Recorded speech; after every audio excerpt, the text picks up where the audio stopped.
Hey, I'm Sarah Smith, family doctor, clinical day advisor, and the chatting coach.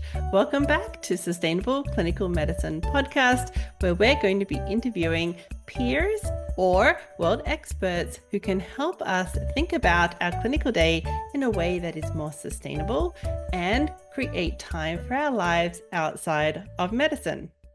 Welcome back, everybody. Today we have with us amazing Dr. Maggie Kang. Thank you so much for joining me today. Thank you for having me. I'm excited. Yeah, totally. I had a chance to watch Maggie's TED Talk before I jumped on this podcast with her, and I encourage you to go watch that as well. So tell us a bit about you. Yes, I guess a lot of what we're going to be talking about today has to do with the story I shared on the TEDx. So I guess I could start with that. I'm obviously a physician, radiology by training. I'm a mom of two kids, and a lot of how my life changed abruptly was when my daughter was diagnosed with her rare autoimmune disease when she was 9. When she was born, she was perfectly healthy, and as those first 9 years, she was robustly healthy. It never really occurred to us that anything could ever happen, and then one day it did. So she was diagnosed with a disease called neuromyelitis optica spectrum disorder. It's rare, it's incurable, and the way it manifested in her was global inflammation in her brain, but it is potentially can impact the optic nerves and spinal cord. So a person could either be blind and slash or paralyzed, but it can also be fatal. So it's a very aggressive disease. It was really quite scary when she was diagnosed. And being the radiologist who first saw the images, it was really very horrifying and traumatic, as you might imagine as a mom. So after that, I didn't know what this was all going to look like at the point that she finally was discharged in the hospital from the hospital, which was after 5 weeks. She was in a wheelchair. She wasn't able to eat solid foods, and she actually had paralysis of her right upper extremity. She wasn't even able to write. So we were not sure that she was ever going to go back to school or what her life was going to look like. So you could just imagine how that moment of wondering how to move forward really impacted all of us. So for me and for the discussion about career, I did try to go back to radiology. And at that point, I was doing teleradiology, which was fantastic and so flexible. And I would have thought that should have been fine. But in fact, her first years out of being discharged were so touch and go and traumatic and very emotional for her. Transitioning back to school had so many more challenges than we had anticipated. And so I found I couldn't practice. So I took a pause. And then she and we started to meet other people in our rare disease community, and I became an advocate. So I guess that's really a good place to start. Absolutely. That sounds awful as a mom going through something so terrible with your previously healthy, doing okay 9-year-old, and then suddenly she's not well. Yeah. You're having to be mum for her, and you're trying to manage a career at the same time. Tell us about some of the supports. What was helpful to you in that time? Interestingly, I struggled for 2 years, and when she was discharged and then readmitted to the hospital, that actually timed with COVID, the pandemic. So that also added another layer of challenge. So we were very isolated, and I was finding that I actually probably needed help and I wasn't even aware of it. So my husband just one day said, you need to do something because I wasn't eating, I wasn't sleeping well, and I was really just so stressed and worried. And here we were just within the house and not having any interaction with anybody. So I actually, for the first time, went on Facebook. I wasn't on social media at all. And I connected with the Physician Moms Facebook group, and there was a lot of discussion about coaching. And so I actually hired somebody through that Facebook group. And so that was the start of how I got myself back to being whole, if you will.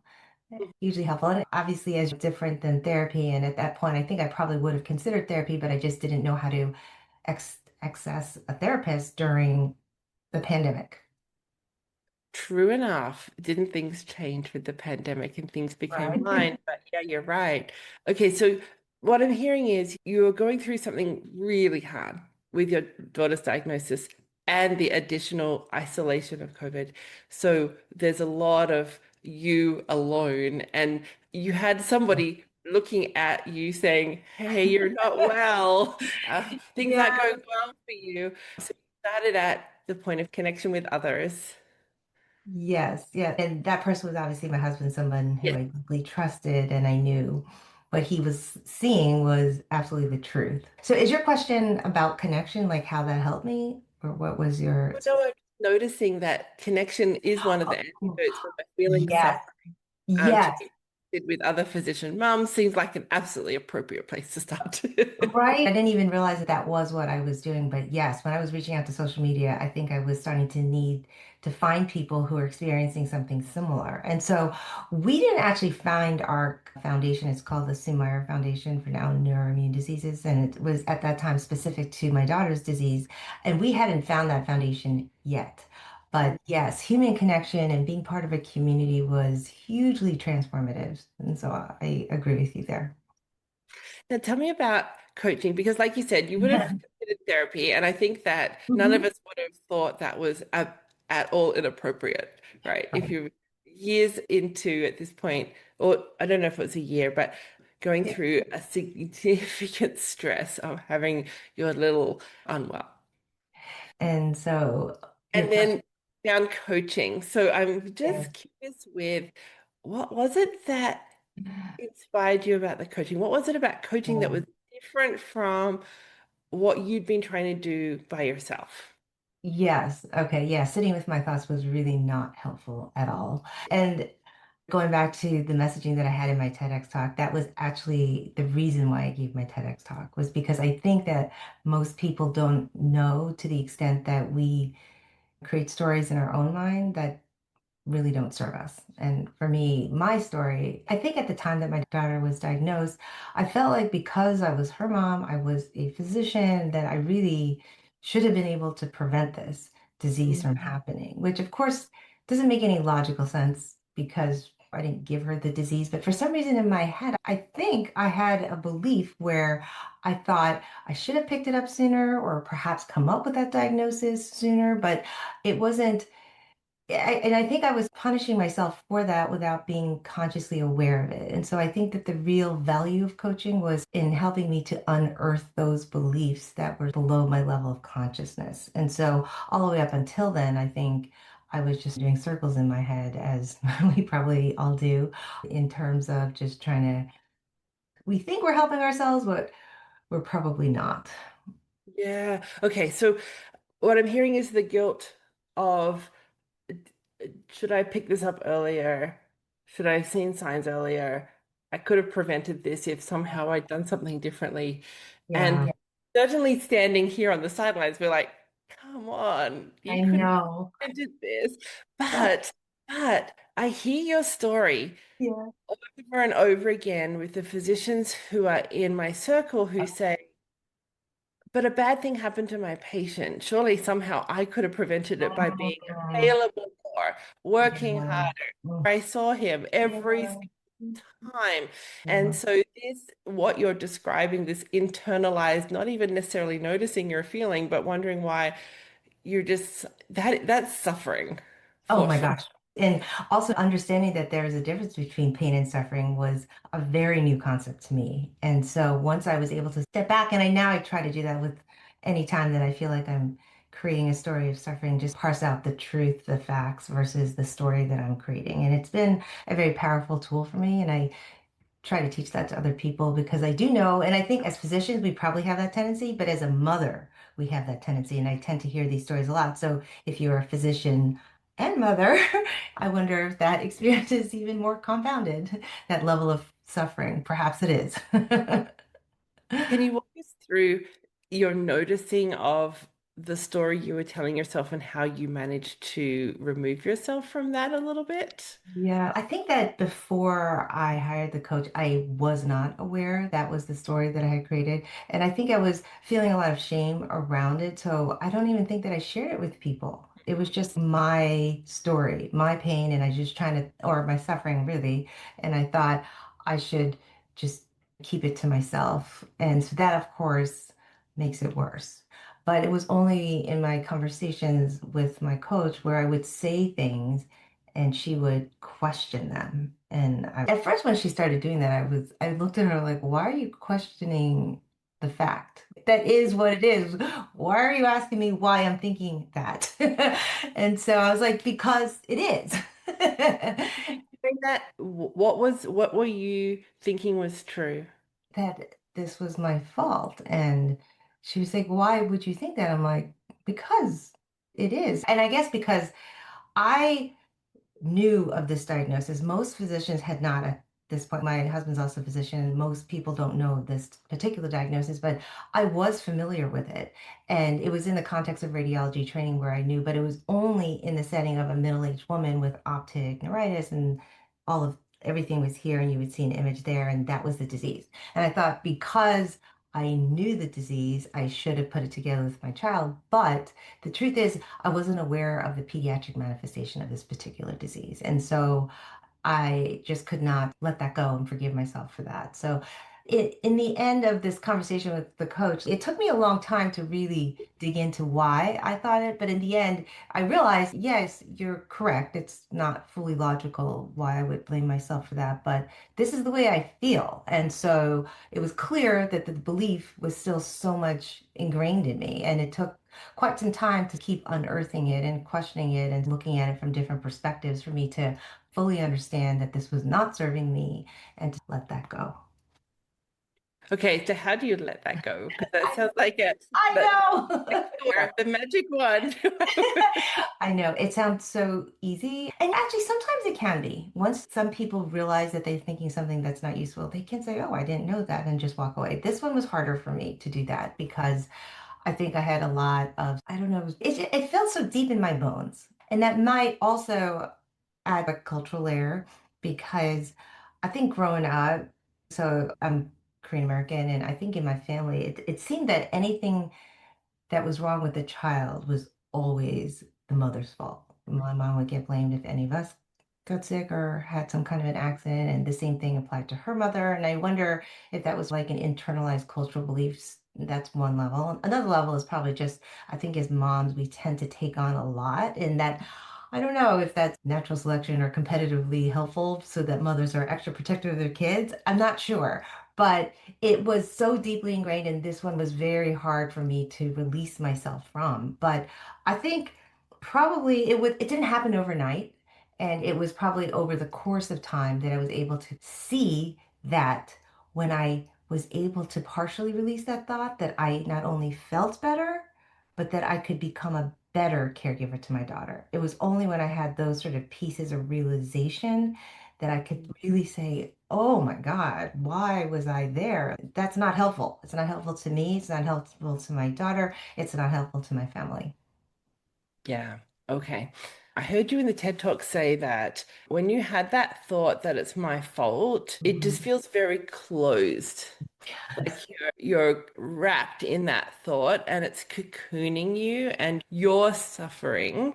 Yeah. As you're seeing your child suffer, you're adding more suffering or guilt to you, Yeah. saying she's suffering because of me, because of Yeah. something I've done or something I didn't do. And it's but Yeah. the opening up of that allowed you to be much more helpful to her within your role as mom, Yeah.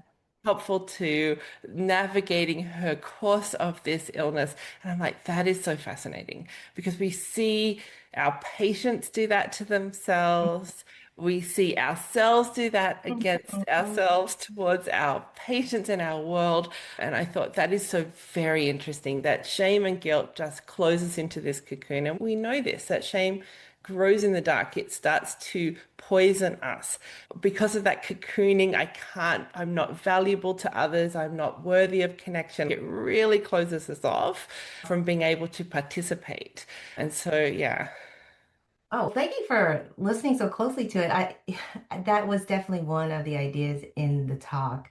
I feel like, yes, the shame piece is always in the darkness. So once you're able to open up and shed a little bit of light on it, it's like it doesn't have the power that it used to have over you, right? So for sure, I love this idea of closed and open, like the expansion that you want to create in your life. And that's really what we all want. That has a lot to do with abundance and versus the scarcity. So those sort of dichotomies. And I feel like that is I think very apt in applying and describing my experience from the closed to the open. And it was only then that I was able to see the possibilities in my life. And that was when I guess I started to live my life again. What were some of the early stepping stones away from that? What were some of the new thoughts you were thinking and practicing that helped you be a bit more open? Some of the specific thoughts, maybe.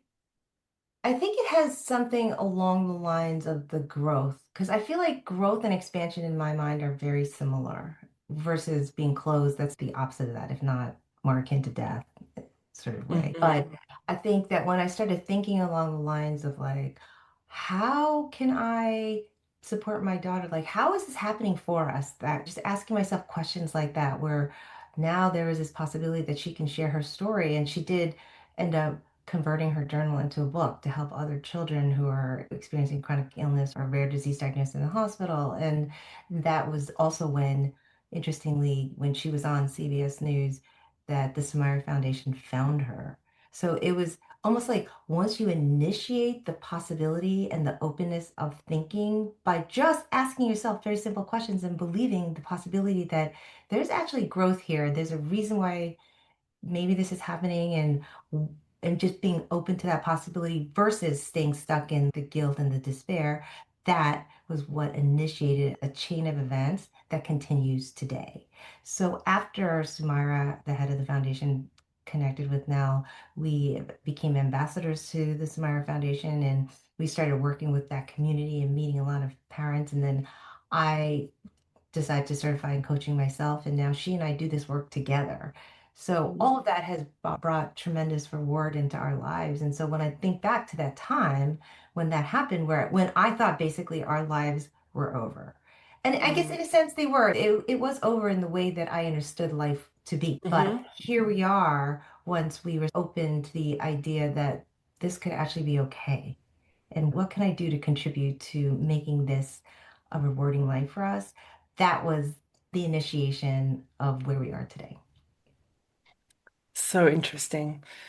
We hear that, and again, just going back to physicians in their clinical day, we hear physicians who have a bad outcome for whatever reason. A Mhm. patient dies, a surgical Yeah. mishap happens, obstetric case goes badly, things that happen to humans.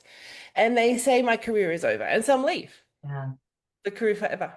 That's it. There's Mhm. no reconciling that. That was Mhm. devastating to them. It's a personal failure, and they're going to take that guilt on board and decide that is a non-negotiable reason to leave. I'm not good enough to be here.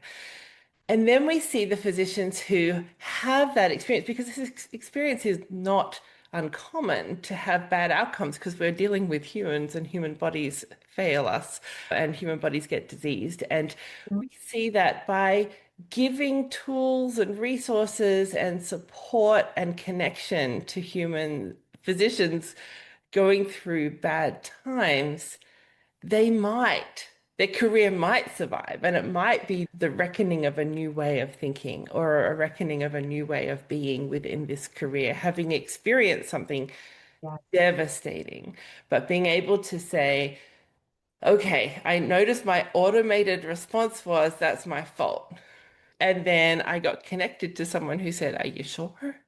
It wasn't Mhm. just the human body in front of you that was disease and you didn't cause that. And are you sure that you want to take that whole suffering and put it on you?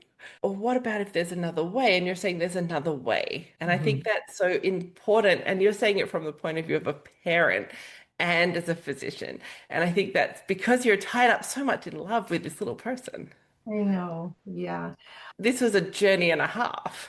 Yes, yes. And what you're speaking to about what physicians experience, I fully get that. I've made mistakes too. And it's hard every time you make a mistake. It's really hard. But I guess if we're going to look at situations like that, I also think of it in a similar lens.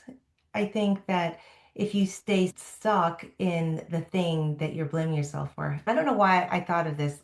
One of my friends, who was in surgical residency. She's a woman and she was in a very male-dominated program. And I remember she used to call me when she had a complication, but she would do it in private, she'd be crying in the bathroom stall. Meanwhile, the other male physicians who also make mistakes because mistakes happen, you're training, and that's why medicine is called a practice, right? Because we really are all practicing and learning. So I would think I was always shocked at how men and women deal with things maybe differently, or is it necessarily even specific to gender, or that the men just had other men around and she in this specific case didn't. So I thought it was interesting how she had such trouble forgiving herself, but over time she did. She stayed in surgical practice, and I think all those mistakes, quote, that she had made and all those sort of traumas that she had experienced actually helped her to be the surgeon that she is today. And she's really fantastic, and I love referring people to her. So I wonder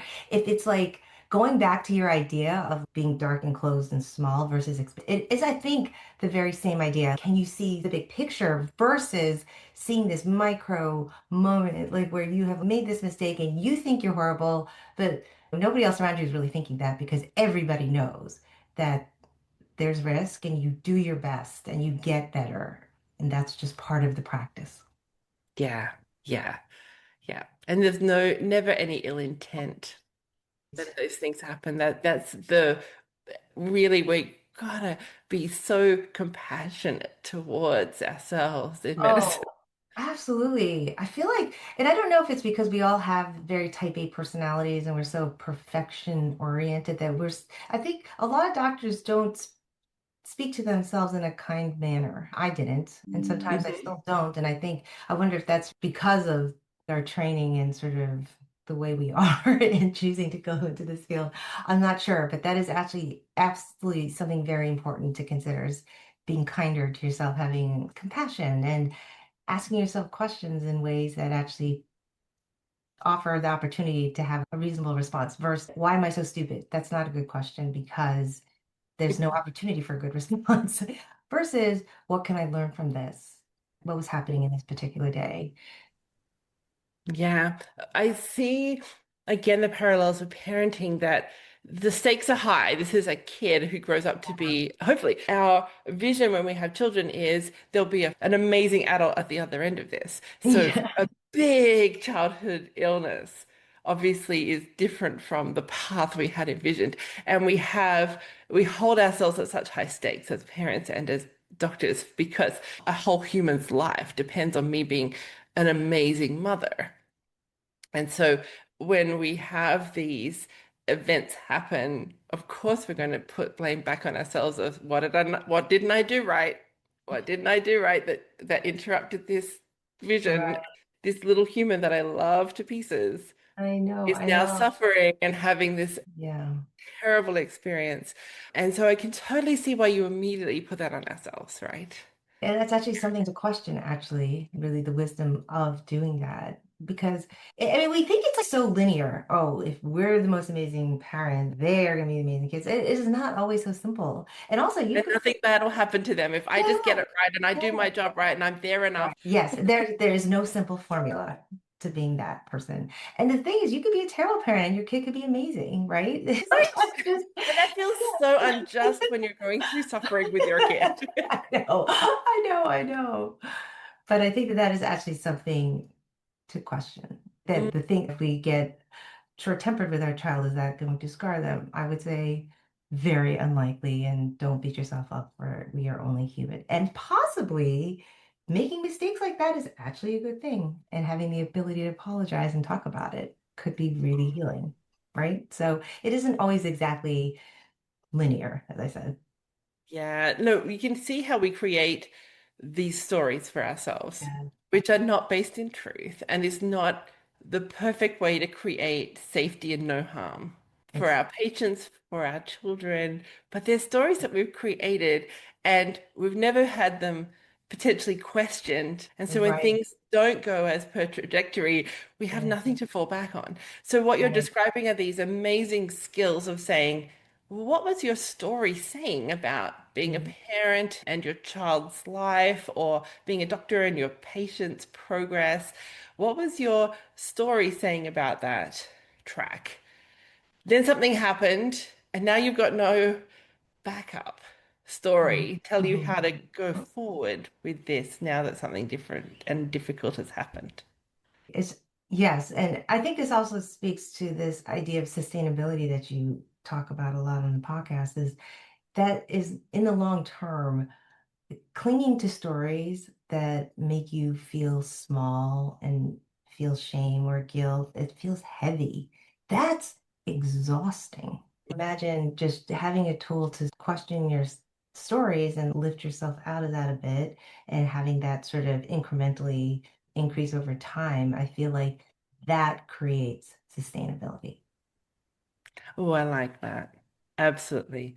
So holding it less tightly. Yeah. If I hold it tightly and I do everything right, and that's just such huge pressure Yes. and it's exhausting to try Yeah. and hold on to things that are not in your control. 100%. And maybe to some extent, as physicians, we want that control. We want to have good outcomes and think that we can always create it. But the truth is that we can't.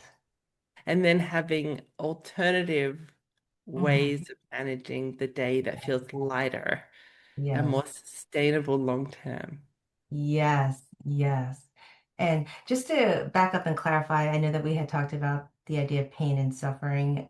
The pain is actually a real human experience. Mhm. People get sick, people pass, or things happen, you are disappointed, things out of yours, beyond your control, the circumstances, right? Mhm.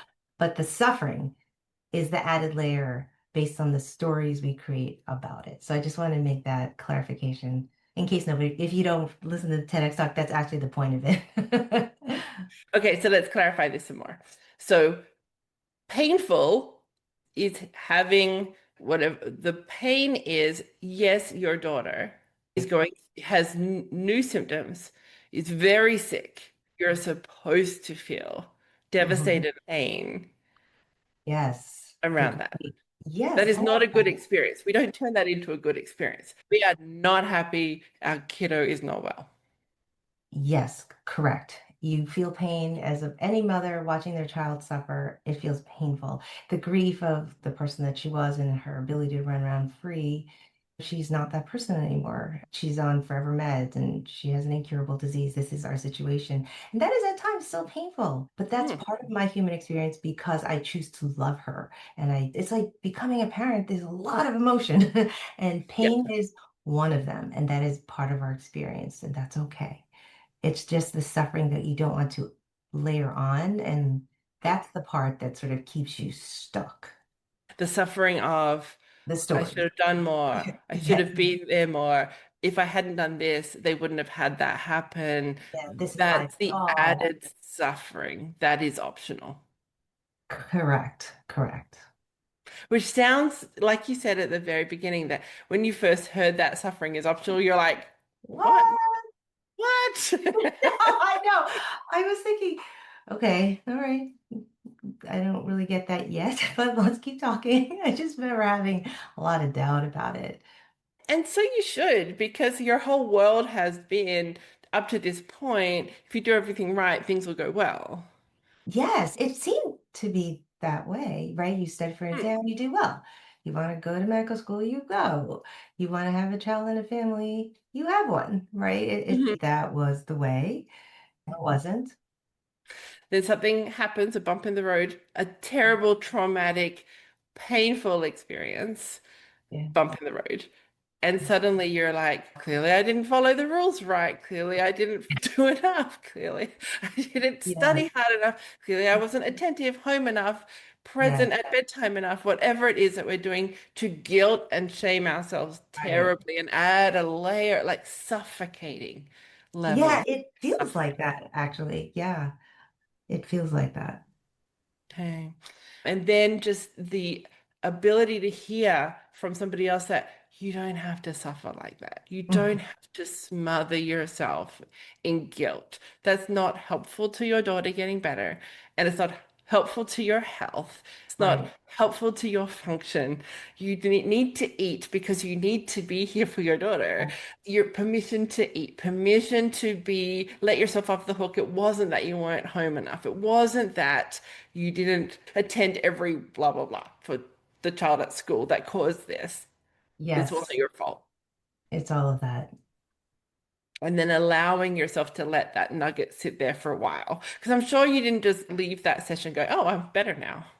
Oh no, we're talking months. And then at times you think you've gotten over it, but then you migrate back and you realize Mm, you keep doing the work. It is actually a work in progress. This is also a practice. It's just, I think we all have our human tendencies and our sort of like default ways of our brain going to certain stories. Like everyone mm. has one. But if you become aware of it, you can shorten the length of the suffering and you can help yourself to move forward a bit more each time. Yeah. We see people who don't do this work, who stay in their suffering. Yeah. So we've talked about the physicians who leave medicine, and that's one way that they've managed because the suffocation of that suffering is too much. But we see others who stay within this, but they become bitter or angry or just a shell of themselves. Yes, that is true. And There's so many manifestations of if you just allow yourself to be smothered in the guilt and discomfort and suffering of this, what does it look like if you keep practicing? Like you said, it's unsustainable because you're bitter or you're hard or you're a shell of yourself or yeah. you're just giving yourself 24/7 to the job because you feel like I've got to give more, I've got to give more, I've got to give more, and you keep adding and adding layers of suffering. Yeah, if I can offer a different perspective also to share a metaphor that I actually use quite a bit with the folks that I work with. You keep saying all these words that actually support the metaphor. You said the word suffering and you said the word shell of yourself, right? And you just sort of stay in that place, right? And so a lot of times I love metaphors just because I feel like it clarifies and simplifies a lot of Mm, some of these abstract ideas we're talking about. And so I often talk about this lobster. When lobsters grow, when their fleshy body grows, they become tight in their shells, right? Because the hard shell doesn't grow. They have to release the shell, they molt, and then they have to wait for a period of time before that new shell sort of hardens and it's larger and it allows them space for their fleshy body to grow in it. So ultimately, this is like a periodic thing that lobsters do through the course of their lives, and they grow to 4 feet. I've never seen a 4 foot lobster, but apparently it's true. So yes. that all speaks to this idea of like how when lobsters find a change, like they're growing and this is feeling too tight, they're starting to suffocate. No, they have to bust out of their shell and then wait for that period of uncertainty and vulnerability before they grow into the next, right? And I do think that this is very much similar to us as humans, because I like to think about our experiences, even especially the hard experiences, actually, that it is opportunities for growth. And it's awful and it feels a Mhm. bit like suffocating. And as soon as that change occurs in your life, you get scared and you are unwilling to let go of that shell that you feel is protecting you. But the more you cling to it, the more you suffocate. Unless you are willing to let go and experience that period of uncertainty before your new shell comes on, then you will probably die of suffocation and not grow. So I feel like it's so apt for my experiences as a mother, as well as a physician or anyone experiencing anything that comes with traumatic growth, if you will. Like all growth could feel somewhat traumatic, actually, the way I think of it, because it can be painful. And even though it's not maybe like a rare disease diagnosis, it could be really anything. So it's just this idea of when that happens and life feels tight and you're thinking a certain thing, consider letting that one go and experience just that uncertainty, that transition of, I don't know what's happening right now, but it's okay. Just sitting with it, and then you will probably evolve into a different way of thinking and belief. And then that new shell will come upon you, and you will grow into a larger lobster. And that is what happened to me when I was finally able to let go. Because once I let go of that belief, I didn't know who I was without that belief. And I was scared. And I thought, does that mean that I'm failing my child? Am I just letting myself off? That's Mhm. terrible. So but once I was able to let that go, and then I didn't actually have a story. And I was scared because I didn't have a story. And then I didn't know who I was. And then it was okay. It's almost like you have to move through that sort of period Mhm. of uncertainty and not knowing and not having any control. And then when you get through to the other side, there you are, a bigger lobster. That is so good. I just love that. I love that. That makes so much sense.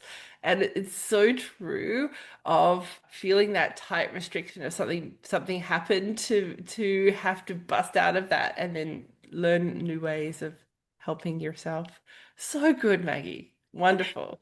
I think Would we're you going to relate to that so well. We're going to think of ourselves when we're feeling miserable, thinking, okay, this is my lobster shell needing to come off. exactly. Sometimes we actually sometimes even talk about it in our family. It's funny, but it's really been helpful to all of us to talk in those terms and experiencing that uncertainty and that it's actually okay. What sort of audiences do you work with now?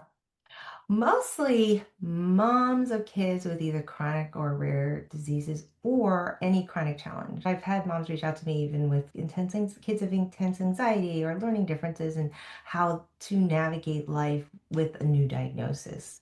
Yeah, great. And how do people find you if they're wanting to learn more? They could go to my website, www.maggiekangmd.com. Mhm. Also, after we spoke about the whole lobster thing, I would feel remiss if I didn't offer I have this newsletter that I call Lobster Lessons newsletter. And if you're interested in that, you could just do maggiekangmd.com/lobster mom, or you'll find it as a pop-up on my website if you're interested in joining the newsletter. Oh, I love that. I love that we got to talk about lobster and that you have a whole thing about it. It's so good. I was just this week snorkeling Great Barrier Reef with my kiddo, and I didn't get to see a lobster, but the underwater is so fascinating. And so the whole lobster, absolutely so good. Oh, So that sounds heavenly. good. Is there anything we didn't talk about that we should talk about before we end today?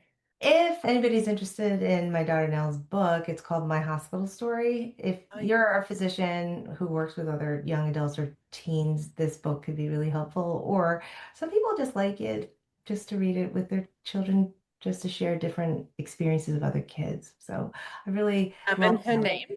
Oh, her name is Nell Choi, Choi. So her last name is different than mine. Yeah, just so we can find it. But I love that. Thank you. Absolutely. What a great way to end. Loving hearing the story of you guys and how you've transitioned through such a terrible story. And now you're helping others in the same field of suffering and their experience. So, yeah. Thank you. I liked how that was very naturally woven into our conversation. You kept saying these buzzwords, and I was thinking, okay, I have to share this lobster story. Absolutely. Or All like right. metaphor, really. Yeah. Thank you so much, Maggie. You have a wonderful rest of your evening. Thank you so much. Hey, if you found this podcast episode helpful, I would encourage you to like and subscribe. Every time you do, you help a colleague or friend find our podcast and it can help them too. Don't forget to share it along with your friends. If you're looking for extra help, don't forget we have charting champions for physicians and smarter charting for nurse practitioners and other clinicians to help you get home with your work done. We are helping you create sustainable clinical medicine. Thanks for listening.